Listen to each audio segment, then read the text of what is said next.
ابقى معاك. ازيكم عاملين ايه؟ يا رب دايما تبقوا بخير، وحشتوني جدا. النهارده هنتكلم مع بعض في حلقه جديده على اغنيه محمد حماقي من البوم سمعوني، اغنيه ايام لسه نازله كده بقالها حبه حلوين. يلا بينا يلا بينا.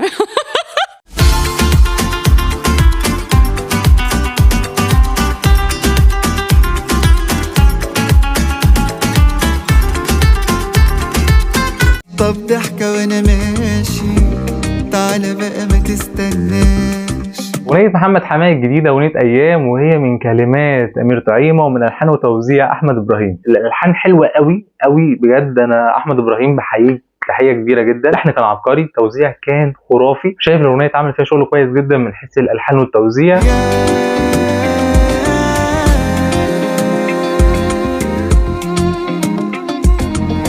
كلمات من امير طعيمه، انا بحب شغل امير طعيمه جدا وبحب كتاباته، يعني تعاوناته مع المطربين انا بحبها. بس انا شايف ان الكلمات هنا لا جديد، يعني حاسس ان انا سمعت زيها قبل كده. كلمات حلوه وعجبتني، بس انا شايف ان هي كانت ممكن يعني في احسن من كده. شايف ان في افضل. اغنيه ايام انا بحبها ولذيذه وكل حاجه، بس مش من الاغاني اللي انا ممكن اقول دي من اقوى الاغاني في الالبوم. كويسه وتضاف لحماقي، لكن مش من اقوى الاغاني قوي بالنسبه لي من حيث الكتابه. الموضوع كان سمعته قبل كده في اغاني لذيذه وحلوه، واغنيه جميله وعجبتني، بس في احسن من كده. الالبوم حماقي كله عندي يا جماعه عاجبني وكله كان تحفه. في اغاني برضو بدرجات، كل اغنيه عندي ليها درجات. في اغنيه اقول عليها هي دي اغنيه خرافيه متكامله، وفي اغنيه يعني هنا ناقص حته، هنا مش حاسس قوي، كان في افضل من كده. بقيم برايي الشخصي، كل واحد فيكم يقول لي رايه تحت في الكومنتات وقولوا رايكم. الاغنيه كانت عاجباكم وما كانتش قد كده. حاجه 13 خالص.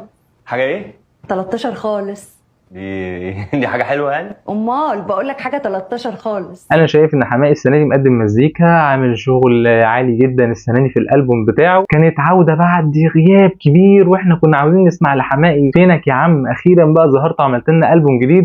ايه يا عم انت كنت فين؟ الحمد لله على السلامه يا عم.